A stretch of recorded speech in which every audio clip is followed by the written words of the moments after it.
నమస్తే ఫ్రెండ్స్, నేను మీ Shravani. Welcome back to Shravani's kitchen.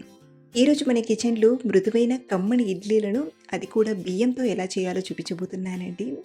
ఈ చిన్న మెథడ్తో చేస్తే రేషన్ బియ్యంతో చేసిన సాఫ్ట్ అండ్ స్పాంజీ ఇడ్లీలను చేసుకోవచ్చు.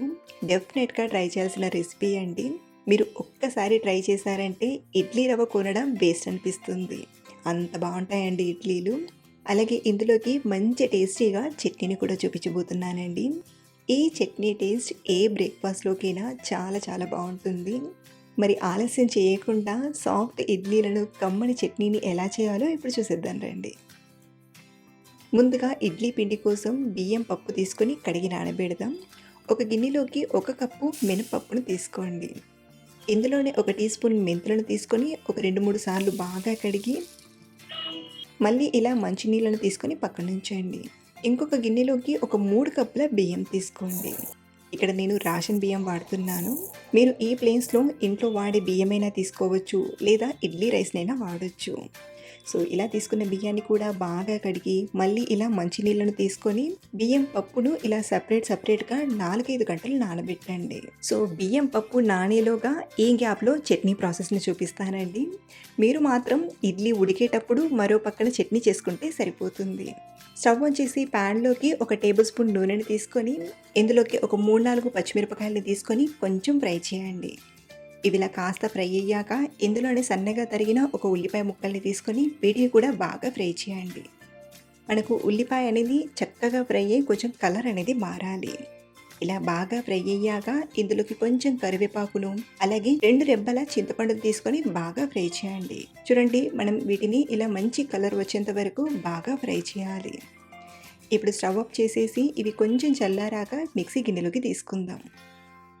ఇందులోనే అరకప్పు పచ్చి కొబ్బరి ముక్కల్ని, మరో అరకప్పు బాగా వేపిన పల్లీలను, ఒక 3, 4 పొట్టు వలిచేసిన వెల్లుల్లిపాయల్ని, అర టీ స్పూన్ జీలకర్ర, రుచికి సరిపడా ఉప్పుని, చిన్న అల్లం ముక్కను తీసుకొని బాగా గ్రైండ్ చేయండి. గ్రైండ్ చేసేటప్పుడు అవసరాన్ని బట్టి నీళ్ళని వేసి ఇలా మెత్తగా గ్రైండ్ చేసి తీసుకోండి. మీకు ఈ చట్నీ అనేది ఇంకొంచెం పలచగా ఉండాలంటే కొంచెం నీళ్ళని వేసి సరి చేసుకోవచ్చు. సో ఇప్పుడు ఇందులోకి పోపు కోసం 1 టేబుల్ స్పూన్ నూనెలో అర టీ స్పూన్ మినపప్పు, అర టీ స్పూన్ ఆవాలు, పావు టీ స్పూన్ ఇంగువని తీసుకొని ఫ్రై చేయండి. చివరిగా కొంచెం కరివేపాకును వేసి పోపుని బాగా ఫ్రై చేసి చట్నీలోకి తీసుకోవడమే. ఇలా మనం చాలా సింపుల్గా టేస్టీగా చట్నీని చేసుకోవచ్చు. మార్నింగ్ బ్రేక్ఫాస్ట్ టైంలో కూడా ఒక 5-10 నిమిషాల్లో ఈ చట్నీని చేసేయచ్చు. అంతే, చట్నీని ఎలా చేయాలో చూసాం కదా. ఇప్పుడు మిగిలిన ఇడ్లీ ప్రాసెస్ చూపించడానికి పప్పు, బియ్యం నానబెట్టిన 4-5 గంటల తర్వాత చూపిస్తున్నాను. చూడండి, బియ్యం చక్కగా నానిపోయాయి. అలాగే పప్పు కూడా బాగా నానిపోయింది కదా.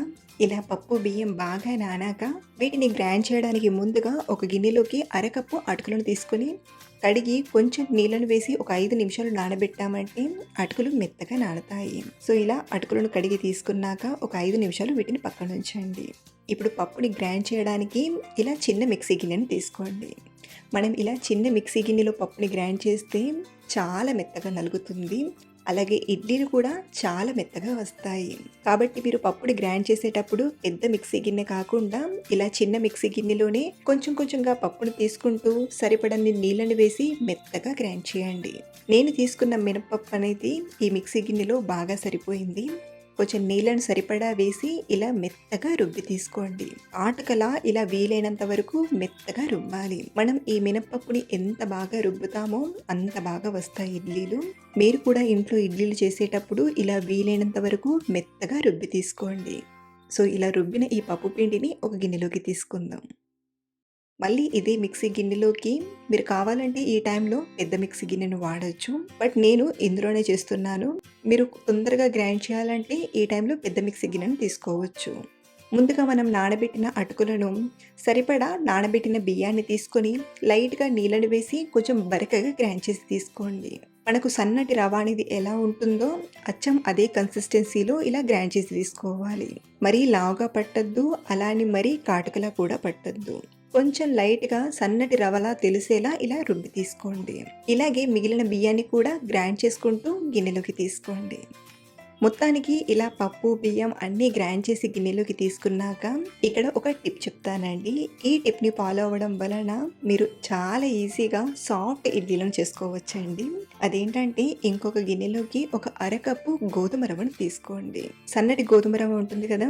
ఆ రవ్వ సరిపోతుంది. సో, ఇలా ఒక అరకప్పు వరకు తీసుకొని 1, 2 సార్లు బాగా కడిగి మనం గ్రైండ్ చేసిన పిండిలోకి తీసుకుందాం. మీరు కావాలంటే డైరెక్ట్‌గా గోధుమ రవ్వను పిండిలోకైనా తీసుకోవచ్చు. బట్ ఇక్కడ నేను కడిగి యాడ్ చేస్తున్నానండి. నిజానికి నేను చెప్పిన విధంగా గ్రైండ్ చేస్తే ఎక్స్ట్రాగా ఈ గోధుమ రవ్వ వేయకపోయినా చాలా బాగా వస్తాయి. ఎవరైతే బిగినర్స్ ఉంటారో, ఎవరికైతే ఇడ్లీలు ఇంకా సాఫ్ట్‌గా రావాలనుకుంటారో వాళ్ళు డెఫినెట్‌గా ఈ టిప్‌ని ఫాలో అవ్వండి. ఇలా కొంచెం గోధుమ రవ్వ వేయడం వలన ఇడ్లీలు చాలా సాఫ్ట్ అండ్ స్పాంజీగా వస్తాయి. ఇలా బాగా కలిపాక నాకు గిన్నె ఆల్మోస్ట్ ఎండిపోయింది కదా! కాబట్టి ఈ పిండిని నేను ఒక పెద్ద గిన్నెలోకి ట్రాన్స్‌ఫర్ చేస్తున్నాను. ఇలా మనం పిండిని పులియబెట్టేటప్పుడు గిన్నెకు సగం లేదా సగం కంటే కొంచెం ఎక్కువగా తీసుకుంటే పిండి పులిసేసరికి నిండుగా వస్తుంది. ఇప్పుడు మూత పెట్టి 8, 10 గంటల పాటు బాగా నానబెట్టండి. అదే వెదర్ అనేది చల్లగా ఉంటే పిండి పులియడానికి 10, 12 గంటలు పడుతుంది. నెక్స్ట్ డే చూపిస్తున్నానండి. ఆల్మోస్ట్ 12 గంటలు అయింది. చూడండి పిండి చక్కగా పులిసింది కదా! ఇలా మనం పులిసిన తర్వాతే ఇడ్లీలు వేసుకోవాలి. అప్పుడే బాగా వస్తాయి. పిండి పులియకముందే మనం ఇడ్లీలు వేసినా అంత బాగా రావు. సో, ఇలా పులిసిన పిండిని ఒకసారి బాగా కలపండి.